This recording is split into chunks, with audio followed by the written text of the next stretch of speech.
All right, you be seated. Your next question, or redirect. Thank you, Your Honor. Dr. Spiegel, you were asked about whether you were able to examine Mr. Depp. Do you recall those questions back and forth? Yes. And so if I understand your testimony, you asked twice for Mr. Depp to be interviewed by you, correct? Yes. Objection leading. And Overrule. And then, in addition to that, Ms. Heard requested twice of the court for Mr. Depp to be submitting to an examination of you, correct? Yes. And those were denied, correct? Yes. And now Mr. Depp is contending that it's unethical for you to provide an opinion in this case because you didn't get an opportunity to interview him. Do you think that makes sense? Objection, Your Honor. I'll sustain the objection. All right. Is that your understanding? That is my understanding of it. Okay. Now, when counsel for Mr. Depp was reading to you the Goldwater rule, there were two words that he kind of went over pretty quickly, and I'm going to go over them again with you a little bit slower. And that was that the Goldwater rule was that you cannot make an armchair diagnosis, right? Objection. Based on, quote, Okay. publicly available records. Do you recall that? Yes. Okay. Now, the records that you reviewed in this case were private, were they not? Yes. And in fact, Dr. Blaustein's records were marked confidential, correct? Yes. And his deposition was marked confidential? Yes. Okay. And Dr. Kipper's records were all marked confidential? Yes. Objection leading. And I'll sustain. okay, what if any labeling was there on Dr. Kipper's deposition? All the documents I reviewed were confidential, and I also signed the confidentiality agreement, so everything I looked at was confidential. Okay. So that, in fact, does not even comport, that doesn't meet the restrictions that were Objection put. leading. I mean, so would it be fair to say that you have not, have you rendered any opinions in this case as an expert witness based on publicly available records? I have not rendered any opinion based on any publicly available records. Thank you. Now, you were asked a number of questions about narcissistic traits and your diagnosis or findings that Mr. Depp exhibited narcissistic traits or had that disorder. Do you recall that testimony? Yes. All right. And the question was asked of you of the whether if you have 5 of 9 narcissistic traits. Do you remember that testimony? Yes. Okay. Now, one of the ones you testified before was for narcissism, it requires admiration, correct? Yes. What, if any, record evidence was there that Mr. Depp requires admiration? The very people that surround him need to admire him, or they're no longer in his employment or his working circle. Okay. The second one that you discussed was sense of entitlement. Do you recall that testimony? Yes. All right. What record evidence is there that Mr. Depp exhibits behavior of needing a sense of entitlement? So, again, thinking that Ms. Heard was marrying him solely for his money and his influence, and that was the case, was, in my opinion, very entitled. All right. And the third one you discussed was exploitative. Do you recall that? Yes. Okay, and what is the record evidence that Mr. Depp exhibits behaviors that are exploitative? Again, I think the whole concept of abuse is exploitative. Okay. The fourth one was lacks empathy. Do you recall that? Yes. And what is the record evidence that Mr. Depp exhibits lacking empathy? To be able to commit intimate partner violence and the control you have over someone. I'm sorry? Can I be heard? Okay.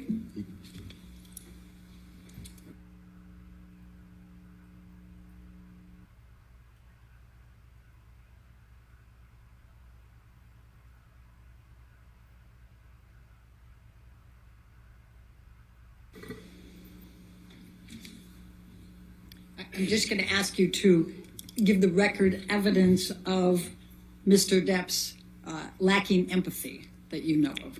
Yes. Am I allowed to elaborate? Yes, Okay.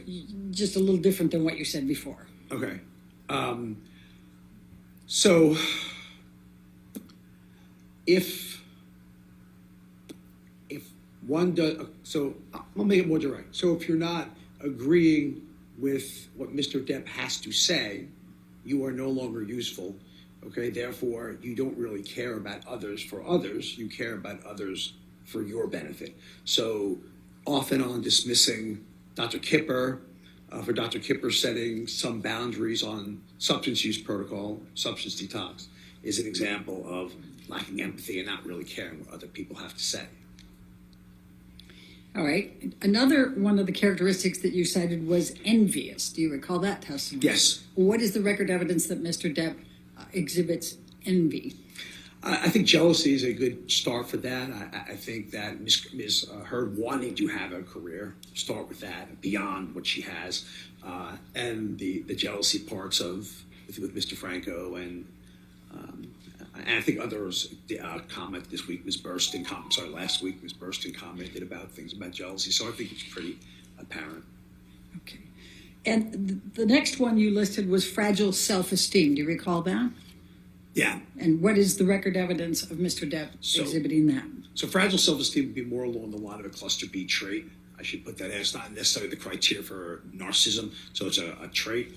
And basically what that means will be that the combination of poor self-control and rapid mood states is fragile self-esteem, fragile personality, so traits. So it go in the line of cluster B rather than per se narcissistic. All right. Now, we've seen Mr. Depp during this trial doodling and eating candy. What, if any, evidence would that suggest that he has narcissistic traits? Objection, Your Honor. No foundation. I'll sustain the objection. Okay. Now, you were asked about the cluster B, and counsel for Mr. Depp came back and said, are you aware Ms. Heard has been diagnosed with borderline personality disorder or histrionic personality disorder? Now, you reviewed, I think you testified at the beginning, you reviewed the therapy and counseling and medical records for Ms. Heard, correct? Correct. What, if any, evidence was there that Bonnie Jacobs diagnosed Amber Heard with either borderline personality or histrionic personality disorder? Objection, Your Honor. That's fair cross. He asked the question. That's fair. Redirect. It's beyond the scope. It's not, Overruled. Thank you. So if I could start, Ms. Jacobs demonstrated no type of personality, sort of borderline or otherwise. And on a review of Dr. Curry's records. Objection beyond the scope of the question. I'll ask each of them separately. And you also reviewed the therapy records for Ms. Heard for Colonel Cowan, correct? Yes. What, if any, evidence was there at any time that he diagnosed Amber Heard with borderline personality disorder or histrionic personality disorder? Not only did he not, he referred to Mr. Depp as a narcissist. Okay. Now, you also reviewed all of Dawn Hughes' records and her testing, correct? Yes. And what, if any, evidence did you find in any of that extensive testing and note-taking that she had found that Amber Heard had borderline personality disorder or histrionic personality disorder? Objection leading. What, if any? Overruled. None. Okay. And you also reviewed Dr. Curry's notes and her testing, correct? Yes. All right. And what, if any, evidence did you find in any of Dr. Curry's testing that Amber Heard had either borderline personality disorder or histrionic personality disorder? She had traits she did not meet the full, on her own evaluation, she did not have the full endorsed enough criteria to meet the criteria for borderline personality disorder and or histrionic personality disorder. She definitely had traits. She did not have the disorder by going by the strict number of criteria. All right. Now, you mentioned in response to Mr. Depp's counsel's questions, you started to talk about battered wife syndrome. What is your experience with battered wife syndrome sometimes being mistaken with borderline personality disorder or histrionic personality disorder? Objection compound and leading. Overruled. So battered wife syndrome, which is more subsyndromal or not quite PTSD, has so many symptoms of PTSD. And if you hear some of them, you'll see why someone might think that. They do have reliving experiences as if feeling as if the abuse is happening, even if it's not upon reminders of abuse, such as getting ready to use something, getting ready to use a substance or something along that line.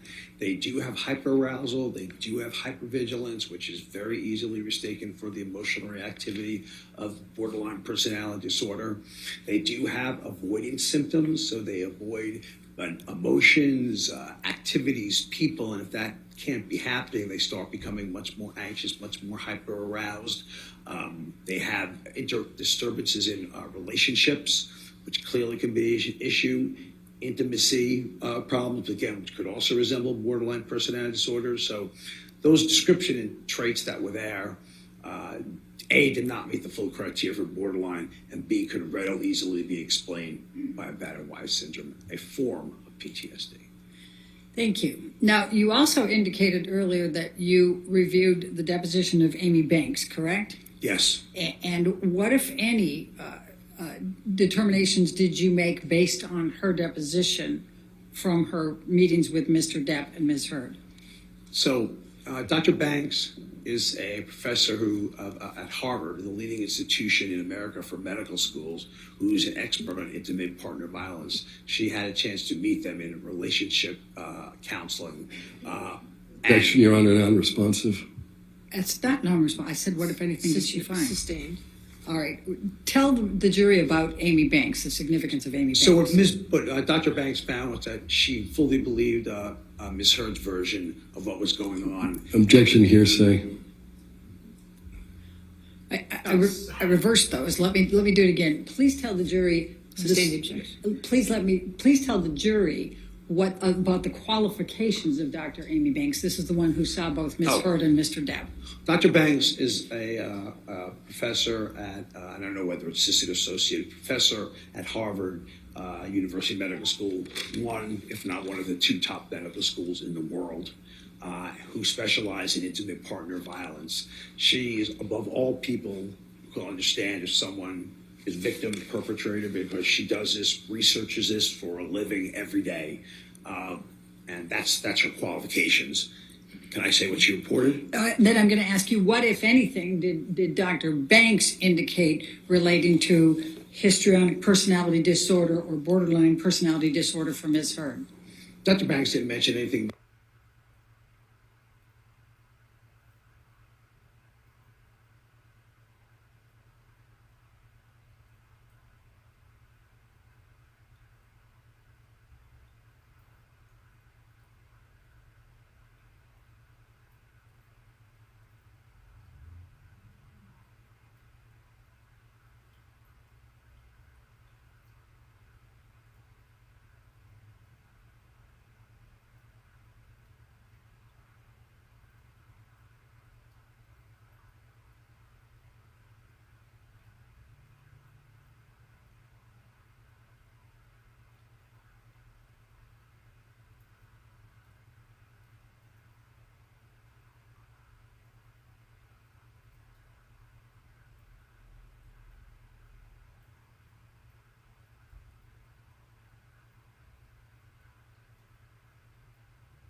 You've reviewed testimony over that, right, for Mr. Depp, Ms. Heard, Yes. and a number, okay. Do you recall that Ms. Heard also said that she found dime bags of cocaine in drawers at the end of that 3 days? Yes. Okay. I'm going to ask you, Michelle, can you bring up 1828? It's already in evidence.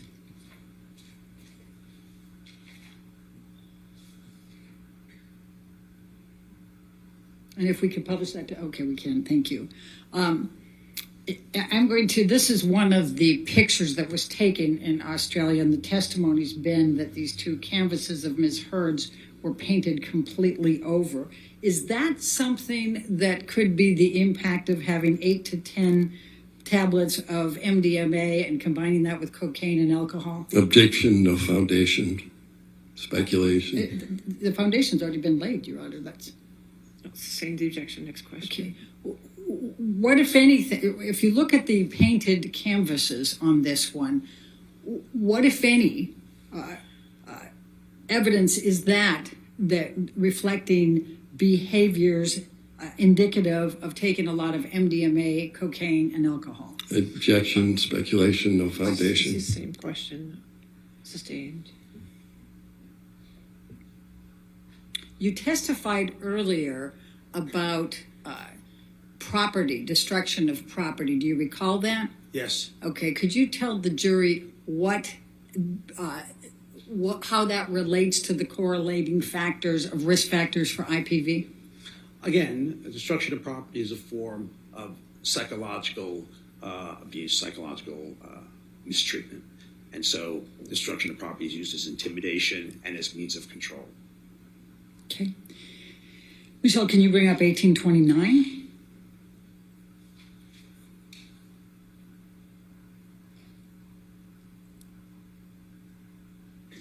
And this has already been admitted. Yes, thank you, Your Honor. And what, if any, evidence does this reflect as correlating behavior to risk factors of IPV?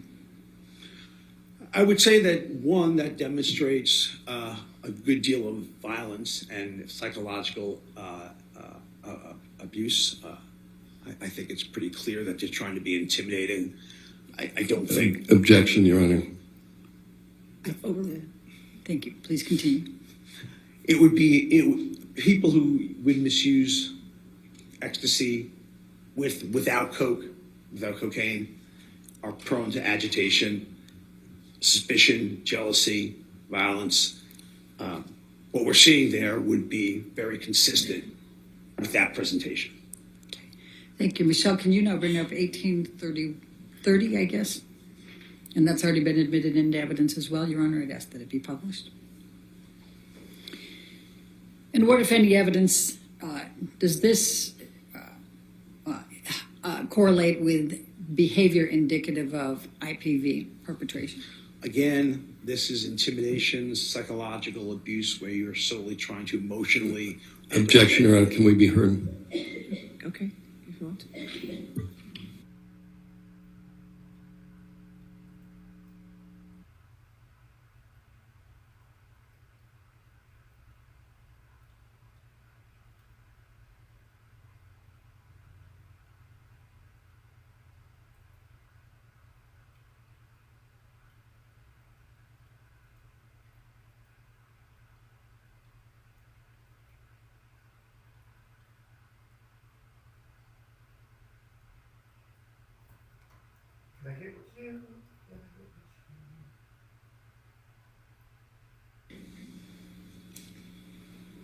Dr. Spiegel, if you can answer the question, what, if any, evidence is this correlating to the risk factors for IPV perpetrator?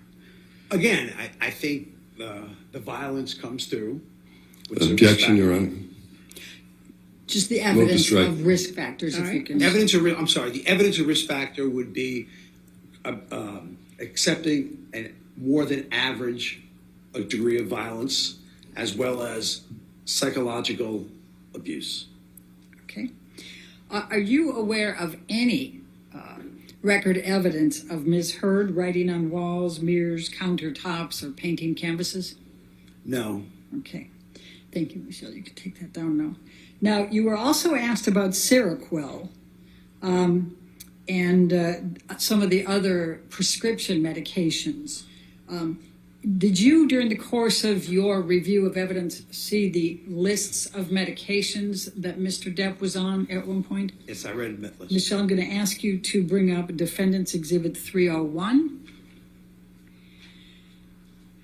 And Dr. Spiegel, it's not into evidence yet. I'm going to ask you to take a look at this. Is this one of the documents that you had that reflected the amount of medication that Mr. Depp was on as of October 26, 2014? Yes. Okay. And this was an email from Debbie Lloyd to Dr. Blaustein, his treating psychiatrist, correct? Yes. Okay. Now, can you tell the jury that we've got Seroquel, 50 mg? Can you Objection, hearsay.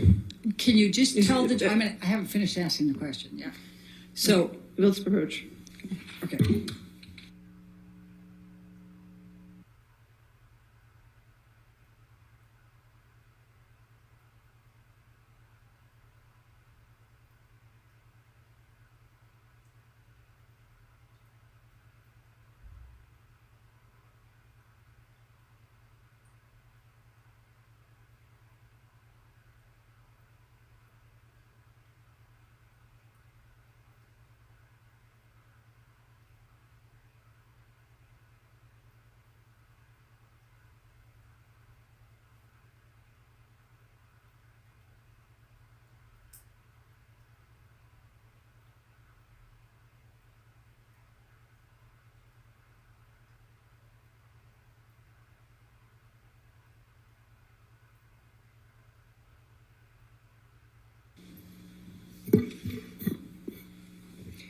Michelle, can you scroll up just so I can see all of them at the same time? Thank you. So, Dr. Siegel, if someone was taking 50 milligrams of Seroquel, 25 milligrams of Seroquel, and 50 milligrams of Seroquel and 50 all in one day, how would that impact them? So, obviously, this is not for sleep because I'm presuming you're not wanting to sleep in the morning, noon, and from 4 to 6, although you're sleeping at night. What I would say is he's using it for one purpose, as I say, with substance use disorder. They're using it to calm down. They're using it just as a down and to relax. And given that you're taking 45 milligrams of Adderall a day to stay awake, and that's more than the prescribed for adults and children for that matter, the combination makes very little sense at all to me. And if a person was taking 300 milligrams of Neurontin, I'm going to pronounce that wrong again, 4 times a day and 600 later in the day, how would that impact? Again, you're looking at medications that are there solely for a substance use disorder patient to get them up and to calm them down. That's all this regimen is about. Gabapentin doesn't have a psychiatric indication other than, actually doesn't have a psychiatric indication, although it does calm you down. And it, as I may have intimated before, similar to Adderall, gabapentin is also abusable. Cimetidine, Seroquel is also abusable. So you're getting these kind of unusually calming effects from these medicines while at the same time getting what's called a super therapeutic dose or an excessive amount of Adderall. And for the record book, adults are only indicated with Adderall for the extended release, not the immediate release preparation. And why that's relevant is the immediate release preparation is more abusable. You get more high quicker. The extended release goes out throughout the day. The immediate release gets you up right away and then down. Now, in ADHD, this medicine is very effective. But from what this is being used for, clearly based on the combination, no. All right. Do addicts lie? Yes. All right. Now, you were asked about Mr. Depp passing out. Do you recall reading testimony of Mr. Depp passing out in the bathroom in his vomit? Yes. Okay. Does that help refresh your recollection of what you Yes. recall? I mean, for the record book, I don't think that falling asleep with ice cream on you is a... Objection beyond the scope of the question. Overruled. Keep going. I don't think taking Seroquel at night and falling asleep with ice cream on you is not what Seroquel is indicated for. It's not meant to put you out in a state where you don't even be able to stay awake to put ice cream away. All right. Michelle, if you can pull up defendant's 1090. It's already into evidence. If we can publish that to the jury, Your Honor. Dr. Spiegel, does this look like, would this be evidence correlating with behaviors consistent with IPV perpetrator risk factors? This would be correlated a person who is completely knocked out, and it's usually only one way someone gets knocked out that badly, and that's with pharmacological assistance, whether it be legal or illegal. They make it to the bed, they don't sleep with their head on a game box in a furniture. That doesn't happen to people who sleep, no matter how tired you are. No matter how tired. I've been a resident in the past, and I was up for 40, 45 hours. Objection beyond the scope. It's just explained, Your Honor. Sustained. All right. Michelle, can you pull up 1095, please?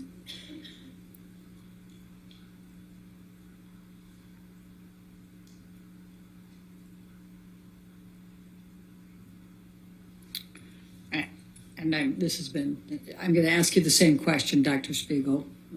What, if anything, does this indicate relating to risk factors for IPV perpetrators? Again, colloquially passed out, and there's very few ways to get like that without pharmacological assistance, legal or illegal, and or illegal.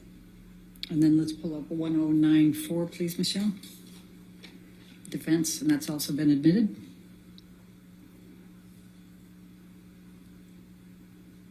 And now we have the ice cream picture. And what, if any, indication does this have? Probably could see how I could. Objection, speculation, no foundation. What, if any, correlation, what, if any, evidence does this indicate correlative with the risk factors for IPV? Again, this proves one of the major risk factors and precipitating factors for intimate partner violence. Objection, move to strike. All right, sustained. I'll strike it from the record. Next question. We'll just move on. Okay. You were asked about earpieces. Do you recall reviewing Tracy Jacobs and Joel Mandel's depositions? Yes. All right. And do you recall them both testifying that Mr. Depp had someone on salary to feed him his lines? Yes. Okay. Now, you've testified that you reviewed a substantial amount of evidence in this case. Did you find any evidence that Amber Heard exhibited conduct or behaviors indicative or consistent with any of the risk factors for perpetrators of IPV? Objection beyond the scope. Sustained. Well, it was suggested with the borderline personality. Sustained. Okay. But you did find that for Mr. Depp, correct? Yes. Okay. And did you find record evidence that Mr. Depp had a substance abuse disorder? Severe substance use disorder. All right. Did any of the questions asked by Mr. Depp's counsel change any of your opinions in this case? Did it? Nothing there. No, not my opinion has not been swayed an iota. Okay. Do you hold them all still within a reasonable degree of medical and psychiatric probability or certainty? Absolutely, yes. Thank you very much, Dr. Spiegel. All right, thank you. Sir, you can have a seat in the courtroom or you're free to go. Thank you. All right, your next witness. My next witness is Catherine Arnold. Catherine Arnold.